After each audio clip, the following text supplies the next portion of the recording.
La columna de esta semana se titula Acallar al pueblo. El 13 de junio de 2021, 2,5 millones de chilenos acudieron a las urnas. Era la segunda vuelta de la elección de gobernadores, unos comicios particularmente poco inspiradores. Se votaba aún en pandemia en 13 de las 16 regiones por un cargo más simbólico que real.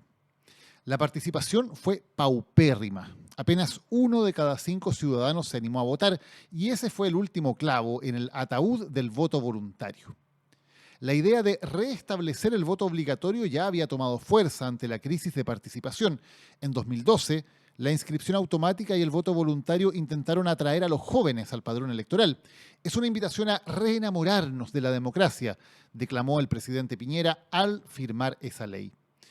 Pero Cupido nunca llegó y tras el estallido se formó un creciente consenso. Si el corazón no había funcionado, habría que apelar al bolsillo, con obligatoriedad y amenaza de multas para quienes insistieran en no acudir a la fiesta de la democracia. La idea la empujó especialmente la izquierda. Es que el voto voluntario era muy desigual. En esa elección de gobernadores, en Vitacura votó el 53% de los ciudadanos, en La Pintana apenas el 16%.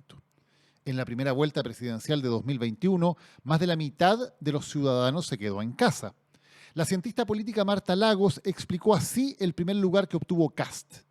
Como votó poca gente, la derecha fue capaz de convocar a más gente que la izquierda, que no tuvo la capacidad de capitalizar el voto de protesta contra la política. No es que esos votos no existan, que la gente no esté descontenta o que no vaya a salir a la calle de nuevo. El punto es que no votan. Habría que obligar entonces a ese renuente pueblo a marcar su sufragio y eso beneficiaría a la izquierda popular, por sobre la derecha de las tres comunas. Elemental, Watson. Pero al menos hasta ahora ha ocurrido todo lo contrario. Las 3 elecciones con voto obligatorio han visto a ese pueblo, antes invisible, volcarse hacia la derecha. El estudio Panel Ciudadano UDD divide al votante habitual, ese que siempre ha sufragado, del votante obligado, que solo lo hace ahora que es obligación. Según sus datos, en el plebiscito de 2022, entre los obligados el rechazo arrasó con el 78%. Lo mismo se repitió en la elección de consejeros de 2023, donde el Partido Republicano obtuvo el 27% entre los habituales y el 43% entre los obligados. Y en el plebiscito de diciembre pasado, cuando el a favor a la Constitución de los republicanos logró el 51% entre los obligados. Contando solo a los habituales, en cambio, ganaban el apruebo en el plebiscito de 2022 con 51%, la lista de izquierda en la elección de consejeros con el 34% y por paliza el en contra en el último plebiscito, 62%. En la izquierda cunde el pánico.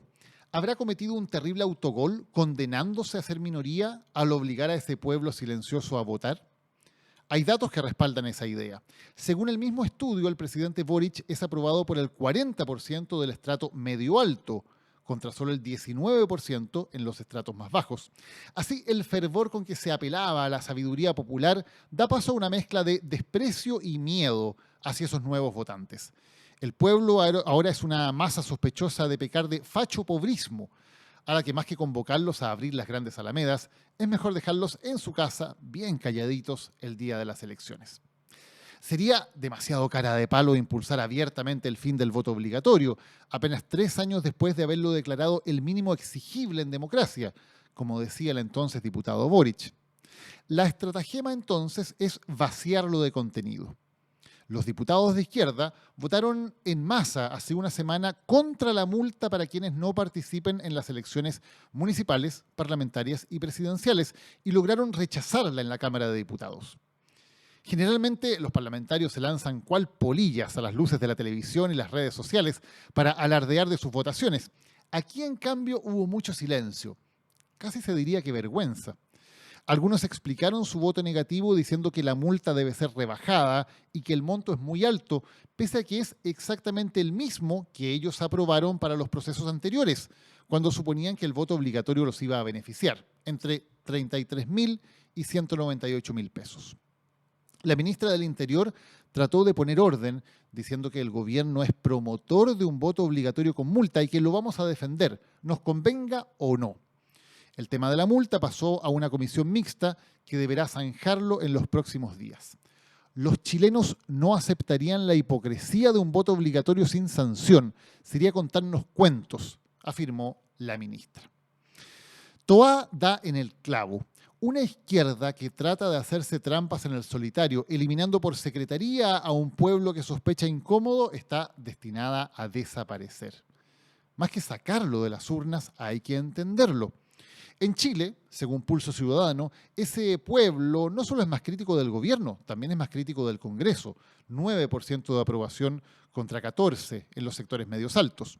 Y contraintuitivamente, este grupo estaría menos preocupado por la inmigración que el segmento alto. 21 contra 35% la considera entre los 3 principales problemas del país. En cambio, está mucho más inquieto por los sueldos, 20% contra 3%. El desempleo, 25 contra 6%, la inflación, 20 contra 17%, y la salud, 18% contra 11%. Son datos tentativos, inciertos, porque quienes son renuentes a votar tampoco suelen contestar encuestas, pero abonan la idea de un voto popular de protesta que hoy castiga a Boric, pero mañana podría golpear también a un gobierno de derecha. Estos nerviosos diputados deberían dejarse de tonteras.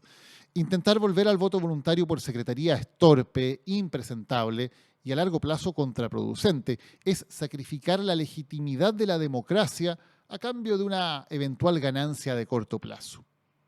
En vez de intentar acallar a ese pueblo al que antes canonizaban, deberían escucharlo con atención. Tal vez se lleven una sorpresa. Más que fachos pobres, quizás encuentren a ciudadanos críticos de la clase política, angustiados por problemas sociales como los bajos sueldos, el desempleo o las esperas en los hospitales públicos. Precisamente los problemas a los que una izquierda digna de tal nombre debería ofrecer remedio.